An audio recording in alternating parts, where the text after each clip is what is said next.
দীর্ঘ সময় ধরেই আলোচনা করেছি। দেশের বর্তমান পরিস্থিতি নিয়ে কথা হয়েছে এবং আমরা যেটা বলেছি, কোনো একটি মহল থেকে পরিকল্পিতভাবে আইনশৃঙ্খলা পরিস্থিতি অবনতি ঘটানোর জন্যে অপচেষ্টা করা হচ্ছে।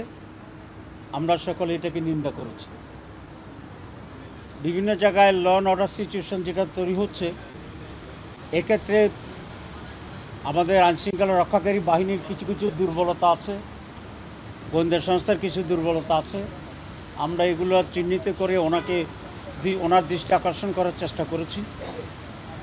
যে দু একটি ঘটনা ঘটছে, বিশেষ করে গতকালকার যে মর্মান্তিক ঘটনা, সেটার জন্য আমরা সকলেই দুঃখ শোক প্রকাশ করেছি, সমবেদনা জ্ঞান করেছি পরিধির মধ্যে।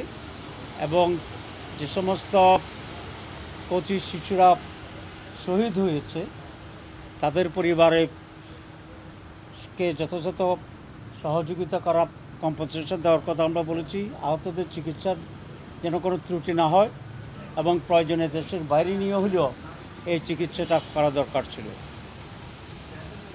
আমরা সরকারের পরীক্ষা স্থগিত করার যে সিদ্ধান্ত, এটা আরও আগে প্রন্ডি করা দরকার ছিল, সে ব্যাপারে আমরা দৃষ্টি আকর্ষণ করেছি এবং সেটাকে সামনে রেখেই কোনো দুষ্ট চক্র একটু পরিবেশ ভিন্ন রকম করার চেষ্টা করেছে। আমরা পরিষ্কার করে বলেছি যে বাংলাদেশে ফেসিবাদের আর কোনো স্থান হবে না। পুরানো ফেসিবাদ গেছে, নতুন করে যেন আবার ফেসিবাদ গজে উঠতে না পারে, নতুন ফেসিবাদ তৈরি না হয়, সেই ব্যাপারেও পুরো জাতি ঐক্যবদ্ধ থাকবে। আমরা সে ব্যাপারে সচেতন থাকব। আমরা সেই অঙ্গীকারও ব্যক্ত করেছি। যেখানে এই ফেসিবাদ, সেখানে ঐক্যবদ্ধ প্রতিরোধ, এই হবে আমাদের স্লোগান। আগামীকালকে ছাত্রদের পক্ষ থেকে এই অবস্থাতে কিছুটা প্রোগ্রাম করে নেওয়া হবে এবং রাজনৈতিক দলগুলো পরিস্থিতি বিবেচনা করে যদি প্রয়োজন হয়, তাহলে আমরাও মাঠে কর্মসূচি দেব। আমরা সেজন্য অবদান করছি। আমরা সরকারকে বলেছি, সরকার যেন আর একটু কঠোর হয় এবং নিজেদের ভিতরে যেন আরও কোঅর্ডিনেশন থাকে। আর কোনো ঘটনা ঘটার আগেই যেন সরকারের গোয়েন্দা সংস্থা যথাযথভাবে ইনফরমেশন দিতে পারে। কারণ আমরা ইংরেজিতে একটা কথা জানি, প্রিভেনশন ইজ বেটার দ্যান কিউর। তো প্রিভেনশন সাইডটাকে যেন আরও মজবুত করে গভর্নমেন্ট, সেটা আমরা বিশেষ দৃষ্টি আকর্ষণ করেছি এবং প্রধান উপদেষ্টা আমাদেরকে আশ্বস্ত করেছেন যে তার বাহিনী, তার মন্ত্রী পরিষদ সবাই মিলে আরও ভিজিলেন্ট থাকবেন এবং আমাদের সহযোগিতা কামনা করেছেন।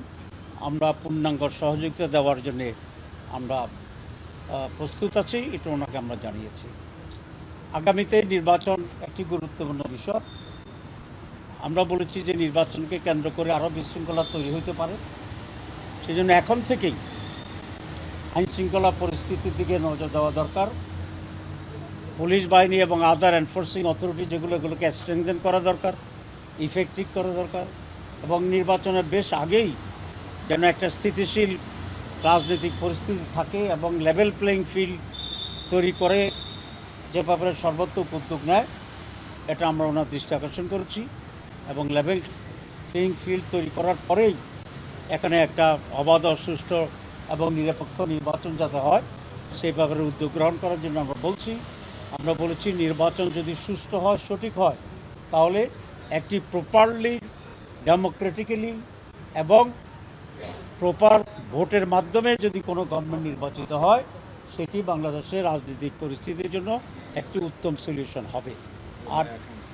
আর আমাদের যে জুলাই আকাঙ্ক্ষা যেটা ছিল, সেটা এখন তো জুলাই মাস, নানাভাবে আমরা এটা অবজার্ভ করছি, এটা যেন একটা স্থায়ী রূপ লাভ করে।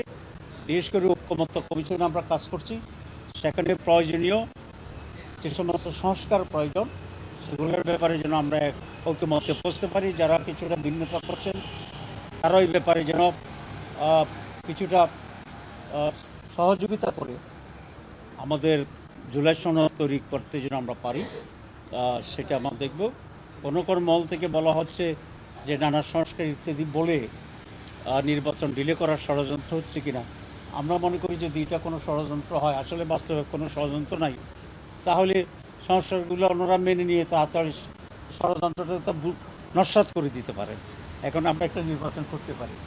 তো এতটুকুই আজকের মোটামুটি আলোচনা। এখন মূল ইম্পর্টেন্ট পয়েন্ট হচ্ছে যে আমরা ঐক্যবদ্ধ আছি, ফেসিবাদের বিরুদ্ধে আমরা সংগ্রাম করব, প্রয়োজনে আরেকবার প্রতিরোধ গড়ে তুলব এবং সরকার তার কাজের দিক থেকে আরও বেশি ইফিসিয়েন্সির পরিচয় দেবেন। আমরা গভর্নমেন্টকে সার্বিকভাবে ফেসিবাদের বিরুদ্ধে পাশে থাকবো ইনশাআল্লাহ। জামাত ইসলামী ব্যক্তিগতভাবে এই সিদ্ধান্ত আমরা দিয়েছি, আশ্বাস দিয়েছি। অন্যান্য যারা ছিল তারাও আমরা সম্মিলিতভাবে প্রায় একই বক্তব্য আমরা রেখেছি। তো সবাইকে ধন্যবাদ।